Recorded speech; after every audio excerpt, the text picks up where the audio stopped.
Hello guys, assalamu alaikum wa rahmatullahi wa barakatuh. Mbaniza ku program ya Life yecheyo amanya ne the voice nga bulijjo nze Hayat Shamsa oba tusake balwa ya fero nakola lero balwa ya feyo mu wiki nabagamba nga bulijjo ku YouTube tuli ETV Uganda. Subscribe our YouTube channel ETV Uganda osobola kubanga ofuna balwa zange zemanga nsomye mu wiki nsoma buli lwa Sunday then rock satowera biramba ntaka advice zange kubalwa zemba nsomye ku Sunday okuziba tuisako then nabagamba balwa za fezi nene zensoma ziva mu fefe nini umanye kizunga tokinaba kutukako oyinza wakana nagamba binde benjogera tebiriyo nenga biva mu fefe nini actually singa abantu bali banzikizo teka audio zaabwe mu balwa zange nani badde mbateranga mulemu yane sikirizibwa kujja ko linga kiriza namanya sogera kujja ko ngoli akiriza twera ya subscribing YouTube Uganda ko la eno program ya feriku eriku ETV Uganda woka twena wala wagenda gisangera ulire wala program yaita Life yecheyo manya abantu biwa abantu copy ya butelevu kantukira ku mulamwa gonna ko lero balo nako alayinza kuba mu mpango konyo munansonyiwa kubamba denjagala nakoze mpango leso njagala sobola kujja bulungi ekintu kyangu ba musobola kitegeera obulungi ya twera bya subscribe ngenda kudamu tunatuddamu emirundi mingi subscribe ETV Uganda kuyambira okulaba stories za Shamsa zenjawulo balwa zange zenjawulo advice zange zenjawulo ne video zange zenjawulo ya kangende kumulamoga actually by the way kamala okwebaza nebaza mikwano jange abatuwabulamu okutereza mu like nga last video so counted dobozi lyali wansi mbebaza nyo mikwante mukowa in case oyina akantu kaga aterezemu nkwe guide de kateko wansawo okay. Assalamu alaikum wa rahmatullahi wa barakatuh. Manya ne dobozi Hayat Shamsa nga bugye batusako mulomo gafa gonna kwa lwa ba complaining of dobozi yange ntiri wansi nnyo mane musonyi wede dobozi yange muri uli yali asaka bwe nyongeze ne dobozi ateri fabufi basobola tukongera ko wakulwe nemba desa batugenda mpampa ngenda fubanga wansobola ntereze naye mama dobozi lyafa excuse me. Yeah, hello Shamsa, jebaliko bambi, webale byonna byotukolera mukwano. Amanya gange ngenda baganda amanya tetugogera. Amanya gange era nga nina emyaka 26 nga ndi Uganda right now nali nkolera Saudi Arabia. Era nga nina omwana omu ow'obuwala nga mbeera Kabuuso. Shamsa oluvannyuma lw'okulaba ng'osoma ebizibu by'abaana ku YouTube nasazewo nange nkubulireko ebizibu byange era ompe ku magezi wamu n'abagoberezibwa story yange egenda bwet Shamsa natuuka nenfuna mukwano gwange eyankwatako ku mukono ebbaluwa eno nadde mpuliza audio eno nakabi munansonyiwe era simanyi ngenda kikola kuba I've ever faced this situation naye munsonyiwe bwentuuka abantu nempulira kuba yankuteko nnyo kuba kyali kintuuseekoko nakuba tezi kino kiri so was kiri tuwas ku kyange story yange egenda bwet Shamsa natuuka nenfuna mukwano gwange eyankwata ku mukono era nankolera ku buli kimu ekyantwala e Saudi Arabia gye mbadde nkolera Shamsa sigenda kukuyisaayo kuba watugamba tuyitenga mu bufunze ya Shamsa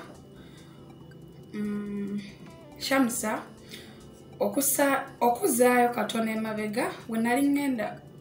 ngenda twateesa n'omukyala eyantwala era nga emyezi egyasooka 2 gyali gije kuba yamukolera buli kimu ng'agenda like passport mubimanyi yellow book akuyita ku airport mubimanyi sente ezo tuteekamu ng'otambula so era ino musalako yamugamba watuuka eri amusasule sente actually ntusooka okwebaza eri abantu bwe bati nga bwemutuuka eyo temutwerabira ffe abateekayo sente zaffe nogakankuteekamu otuuka eyo nsasule bangi batuuka eyo ne beefuula mwebale nnyo kuba balitukisa buvangizi wandi osasula omuntu aba yakujje e Uganda egyasooka 2 gyali gije era bwe nagenda Shamsa naleka nziguddewo akaunti ya Uganda but ebyembi natuuka okuvaayo nga ATM card yange tenadda era bwentyo buli kimu nakikwasa mama wange akimalirize kubeera bwe nalekera omwana wange nze ne tata w'omwana wange twayawukana era sinza kulimba Shamsa nti manyi tata w'omwana wange gyali Shamsa nakola Saudi emyaka 3 kuba nagenda nagenda n'ekibalo kyange nga njagala nkoleyo egyo emyaka nkite nagenda 27 neva 2019 naye Shamsa ekyamala enviri ku mutwe kyekino era nga nsaba ompe ku magezi Shamsa bwe nakomawe waka bankima bulungi ku kisaawe era essanyu lyaliwe waka nange okuzaayo ko katono emabega naye okuzaayo katono emabega mama wange yajja ewa taata wange n'abaana babiri omu muwala yajja n'abaana babiri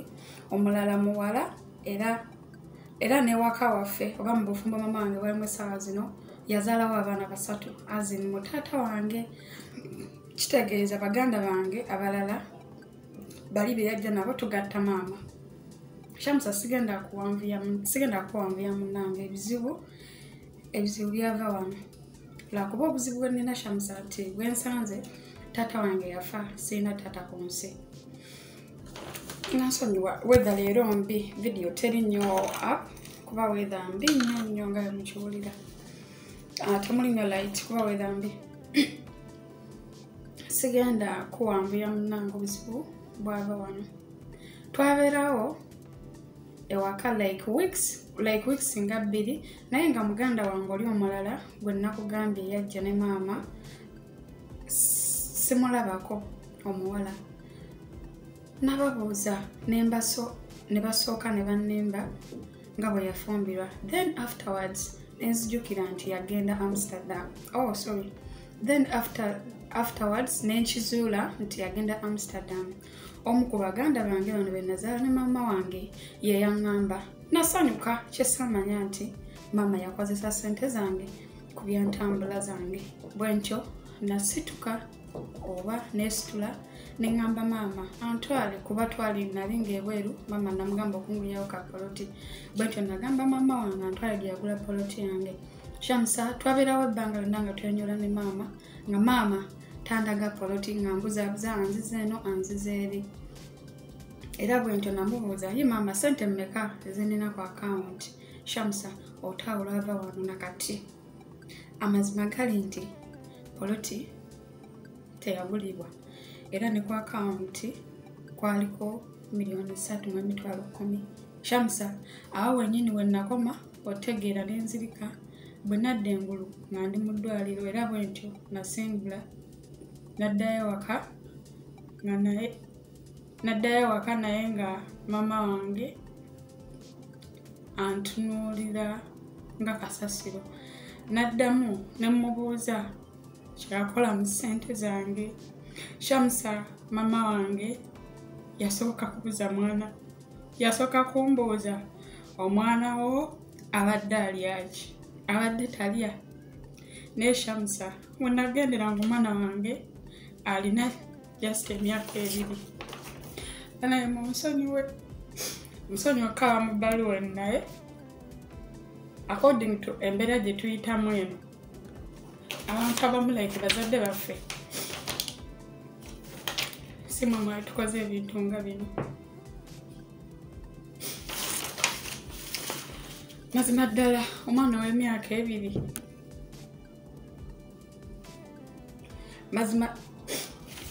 mazima ddala omwana w'emyaka 2 kale wadde 10 aya ssente ze namenyeka emyaka 3 mazima ddala tebamutwala n'okusomera Shamsa kuba kati alina emyaka 5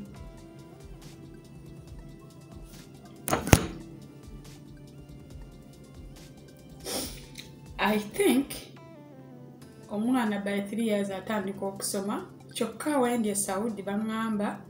wenalye Saudi baŋŋamba asoma kati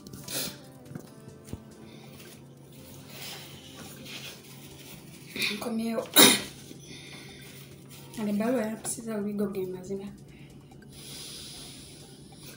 kyokka wenalye Saudi baŋŋamba asoma Shamsa amaziga gampitamu paka wenatuuka mu mbeera nentabukira mama wange kuba obuvunaanyizibwa bwali obugumiikiriza bwali bumpeddeko mama yaŋŋamba ssente yazuula mukulu wange eyagenda Amsterdam mbwe endala yalina looni eddoboozi liri waggulu simanyi mama yaŋŋamba Sante yaziwola mukulu wange yagenda Amsterdam mbwendala yalina looni nasasula looni yaŋŋamba wali oyagala onsange mu kkomera ani yandirabidde omwana wo nalina okumala osasula looni gye nalina mbwendala omwana wange ze yali alya Shamsa bwentyo kyanzigwako era bwentyo nagenda ku Erosi waliwo yampa amagezi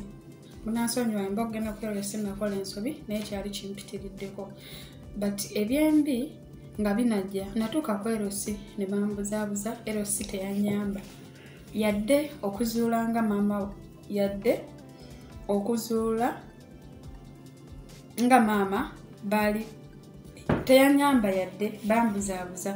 nagenda okizuula nga maama baali beeyagala ne chairman era bwe baalya nga maama yeeyagala ne chairman era bwe baalyanga ssente zange awate ne binsobera kuba baganda bange bano be nazaala nabo be bambuulira buli kimu Shamsa maama yatandika okumpisa obubi ddala ng'atali mwana we tebaddamu kumpa kyakulya waka era nga bwe ntambulamu nkomawo nga bansibidde wabweru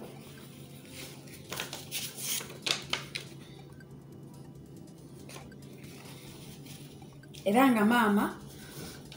nga maama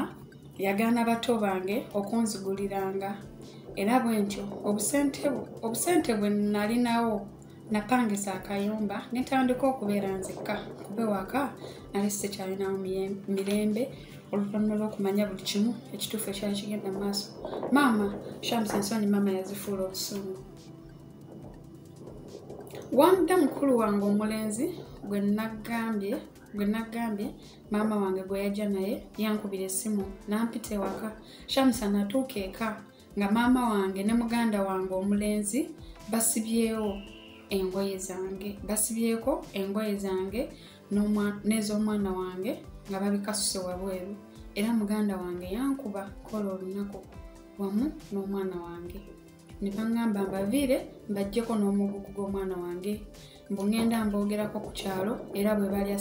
balya ssente zange naye ng'ekyamazima Shamsa ku kyalo singa gwe nali ŋŋambye wabula abantu b'oku kyalo bennyini baalinga bamanyi ekigenda mu maaso ate nawe napangisa sigamba nti napangisa kumpi ne ku kyalo wallahi nga si bwe kiri maybe ng'ensonyi baazifuula obusungu Shamsa right now ndi n'omwana wange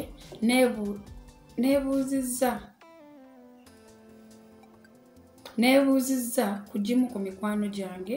abamu baŋŋamba mpaabire maama wange ku poliisi abalala mbumbireke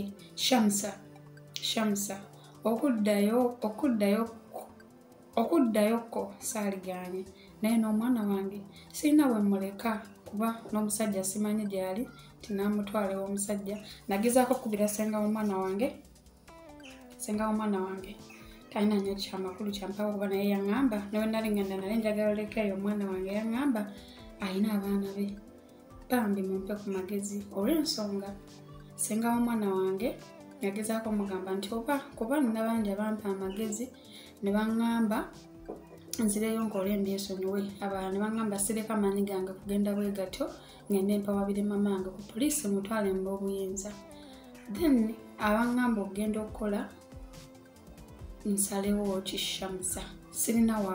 kisooka sirina wakuleka mwana bambi mumpe ku magezi kuba binsobodde ewaka ne mu kibira nsaba ku magezi buterevu yebadde ebbaluwa yaffe y'olunaku olwaleero amanya n'eddoboozi oba omusomi nsigadde nze Hayat Shamsa nabagamba like Facebook original account yange nyinza okuba abantu bajjula nga sikyasobola ku accepting a friend request but nina page like a page osobola genda ku Facebook account yo nononya Hayat Shamsa page yange no likinga page yange oba no followinga then ekirala toerabira kusubscribinga ETV Uganda ku YouTube channel yaffe okusobola okufuna ebisingako oba okweyongera okufuna obulimi bannaffe bayitamu nabagamba stories zino eno tufunamu ekyokuyiga